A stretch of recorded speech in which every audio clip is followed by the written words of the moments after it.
good morning, and welcome to the Africa Weekly Talk.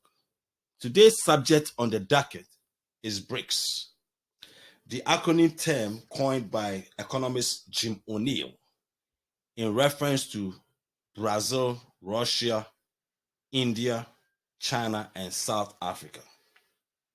And this is in the wake of the upcoming summit to be held by these Brics countries in South Africa next month.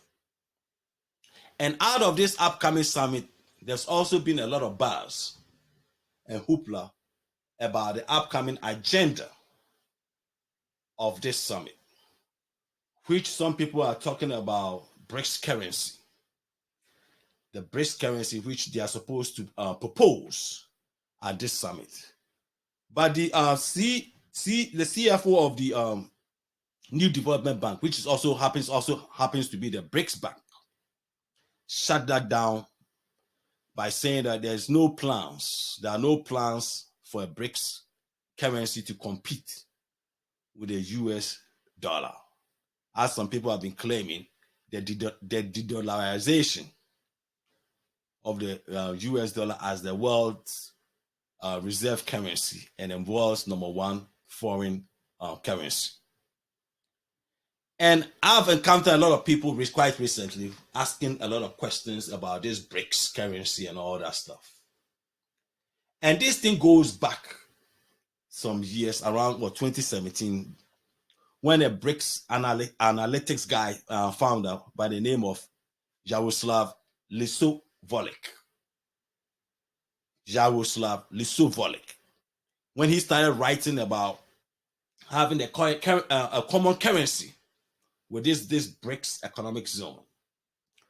And for some reason, this thing has been getting buzzed for some time now. And finally, due to the Russia-Ukraine war and the issues going on with some of the US dollar in terms of not allowing the Russian government banks to access the SWIFT monetary system that is used for international transactions among banks.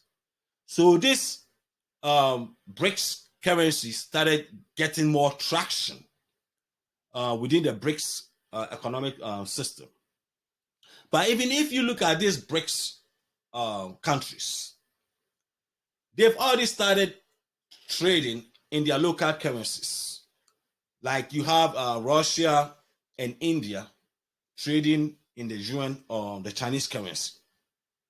And you have China and India also talking about it. So if you look at it, basically what the Brics system right now is that these countries trade in their local currencies, depending on the agreement between these the countries within the Brics zone. But at the end of the day, when people talking about if the so-called Brics currency, if it comes on board, let's say some years later, would that be able to dominate against the US dollar? I beg to differ on that. See, a lot of times for a currency to be dominant, it has to have value in the eyes of the people using the currency and the people that you are trading with. I'm a staunch believer that the US dollar will always be very dominant because of its socioeconomic system. If you look at the democratic as well as the political and economic system of the United States, that is one thing that the United States always will have over other countries, which is stability. Because at the end of the day, if you look at every economic system in the world, the key driver of economic systems and successes of economic values and systems of any country is stability. That is what investors look at. And the value of a foreign currency is not based on just people buying or keeping that foreign currency as reserves. It's based on the value of the economic system that holds that foreign currency. So if you look at the US economic system, it is the most valuable economic system in the world. It's also the wealthiest country in the world. And out of that, if you look at the democratic system, the political structures of the United States government, there's a lot of trust from various countries in the US system. And that is what makes the United States dollar the foreign reserve currency of the world. Even though it has dropped for some time now, as a matter of fact, for the past couple of years, it has dropped. It used to be about 80 or 70 something percent. Now it's hovering around 58 to 60 something percent in terms of the foreign reserve currency of the world. But if you look at the United States economic system and you look at these BRICS countries, Brazil, Russia, India, China, and South Africa, and you look at their economic systems and their democratic systems also, that is the shortfall that they will have against the United States economic system and its democratic system. It's that simple. There's no ifs and buts about it. I mean, just yesterday, I was reading The Economist, the world's biggest bank with market capitalization of about 435 billion US dollars. JP Morgan Chase. The CEO of JP Morgan Chase, Jamie Dimon, was asked about, the rise of China and if the United States should, be able to dialogue with China, all that stuff. And he said, of course, the United States is by far, I'm paraphrasing what he said, is the most prosperous and wealthiest country in the world. And China is still a poor country. This is what he said. So at the end of the day, the United States, if you look at its economic system, its defense systems, and even the AI technology systems, the United States by far is way ahead of the rest of the world. So there's nothing that the United States government is scared of in terms of whether countries are forming these blocks, trading blocks, and this currency and all that stuff. Even though the BRICS bank CFO has stated clearly that there's nothing in the works for them to set up this foreign currency to compete with the US dollar. But even within their own BRICS bank, the BRICS banking system that they have right now, which is the New Development Bank, their own currency reserve, which comes from those 5 countries, Brazil, Russia, India, China, and South Africa, it's about 22%. So the rest of that money, about 70 or something percent of it, reserve, is held in the US dollars. It's held in US dollars. So at the end of the day, even within their own BRICS institution, the BRICS economic system itself, the number one foreign reserve in their bank is the US dollar. So this is what we are talking about. So at the end of the day, this notion that people keep talking about what the BRICS currency is going to do, the BRICS countries, looking at China, India right now, economically, if you look at their economic system and economic economic power in the world right now, they are within, I think, 5 biggest economies in the world right now. So these 2 countries, India and China, have a big economic stake in the world right now. And there's no dispute about that. But at the end of the day also, you're talking about these 2 countries alone account to for about 3 billion of the world's population. That is what you are talking about. So you look at China internally and India internally, these 2 countries, even though economically they are powerful in the world, but you look at internally in these 2 countries, they also have vast majority of their citizens who are very, very poor. So you talk about 3 billion of these 2 countries in terms of population. But then you look at poverty rate, you have about 2 billion of these people in these 2 countries who are poor. So at the end of the day, that is what it is. So even though they have the numbers, but at the end of the day also, economically, internally, they are not a developed country like the United States or England, France, or Germany. They are not. So, and the main issue that these BRICS countries are going to have when it comes to economic system is based on their economic systems. Because if you look at Brazil is headed by who? Lula da Silva, who is more like a socialist kind of economic mindset person. And then you have Russia. Russia, which is headed by who? Putin, who's like a dictatorship. So, and then you have what do you call India. India, which is a democracy, also have what we call crony capitalist oligarch system. And then China, which is also what? A dictatorship, semi-oligarch, and crony capitalist system also there. And then South Africa, another corrupt oligarchy socialist system.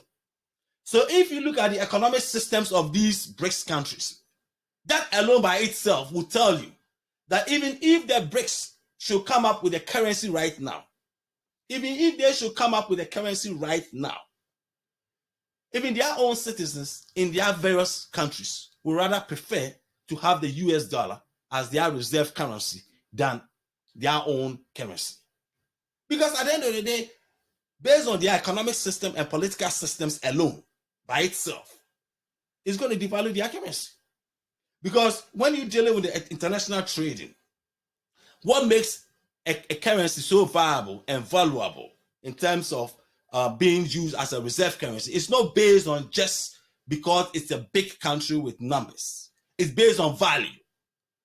It's based on what that currency, the value of that currency. And value of a currency is also attributed to what? The economic system of that country that holds that currency. And that is what it is. And if you look at the economic system of the United States of America, the most prosperous and wealthiest country in the world, and the country that almost every country in the world respects its economic system and democratic and political system, will by far be preferred by almost every country than countries that have oligarchy system, crony capitalist system, dictatorship system, socialist communist economic systems. Nobody would like to invest in that system. I mean, look at China, for instance. The wealthiest person in Asia, I don't know, he's no more, I don't know if he's still the wealthiest person, Jack Ma, the founder of Alibaba. I mean, how much is that man worth right now? That man has lost so much of his value, of his wealth, for some years now.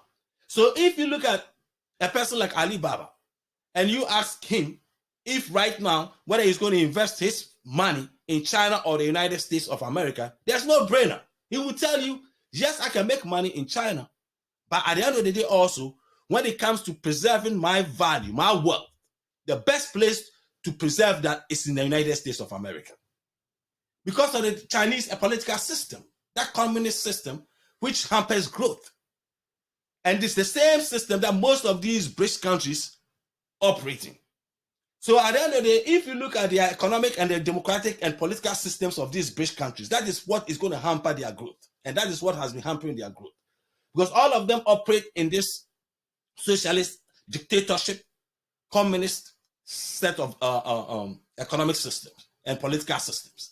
And out of that, they can never surpass the United States in terms of the dollar being the most valuable currency or the number one foreign reserve currency. Look, the United States dollar is right now, as I'm speaking, is what preferably is what 58 or 60% of the world's foreign reserve currency, and it's also used by the world in trading. It's about what, close to about 80% of the world trading that takes place. Financial transactions that takes place in the US dollar. And it doesn't happen because people have to go and use the US dollar, or the US dollar is forcing that on people or countries to use it. It happens because of value. At the end of the day, when countries are trading, they have to trade in a currency that when they get that currency back, they can also use that currency to trade in something else with another country. So when you ask most of these countries why they use US foreign dollar as a reserve, is because of the value, which is also linked to the economic power of the United States economic system. It's that simple. It's that simple. There's no ifs and buts about it.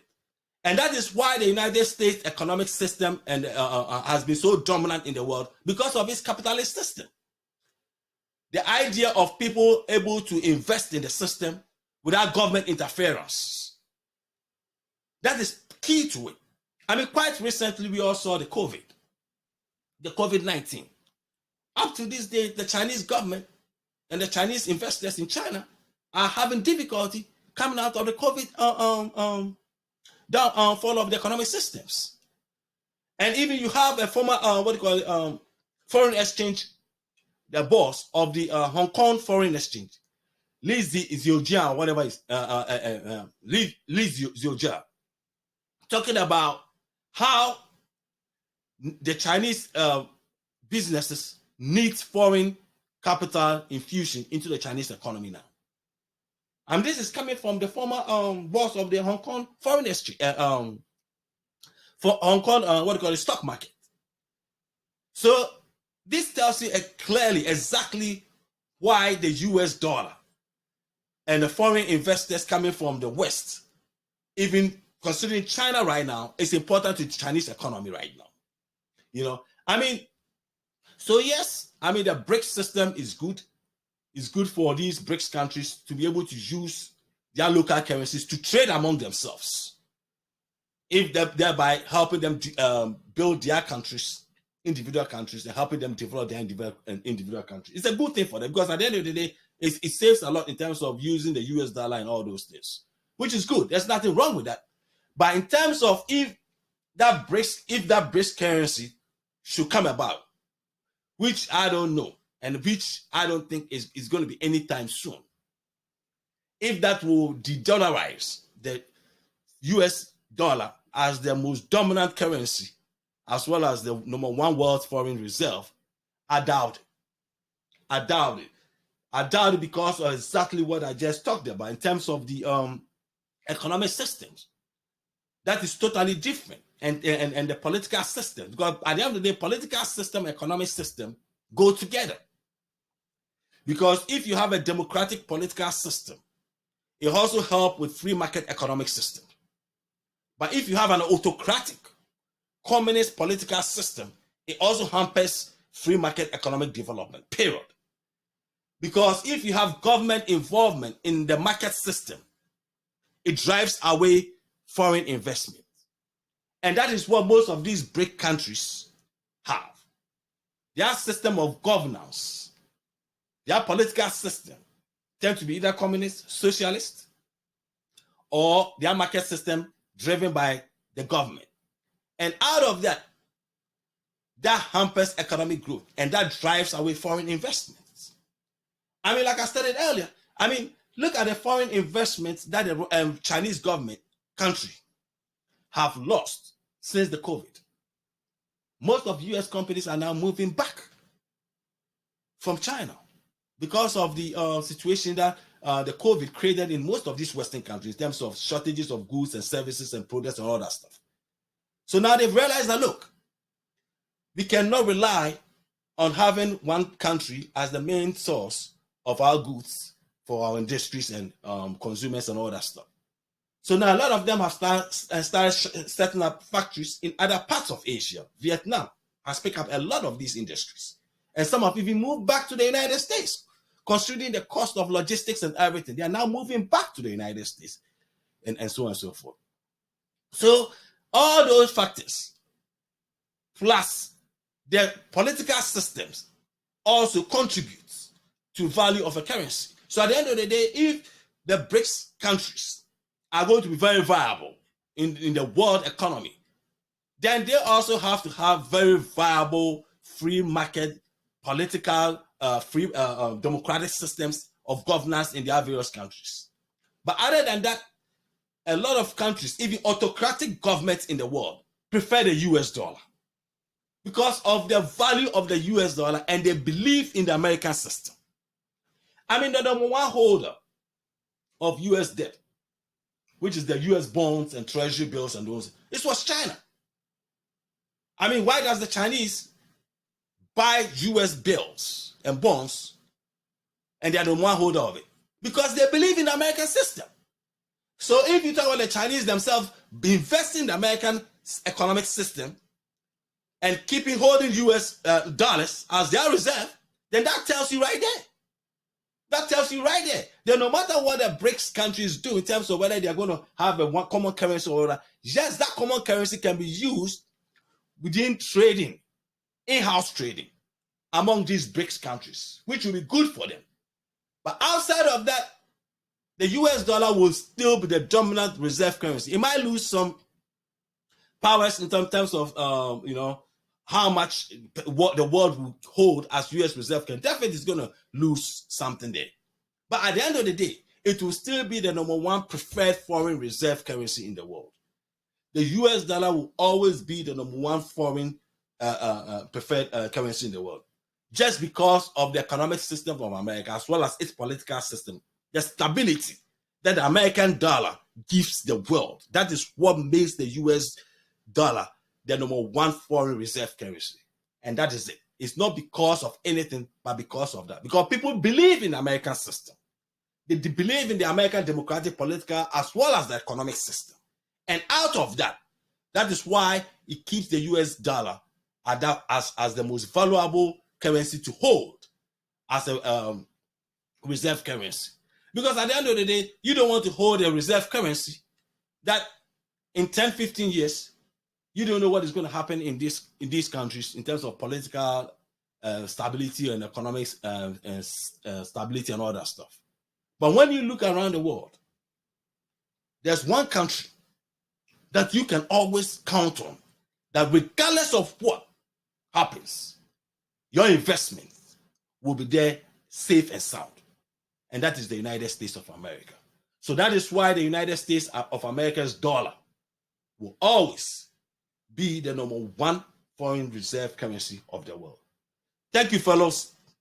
Every Sunday is the Africa Weekly Talk. God bless you guys and have a great week. And peace and love.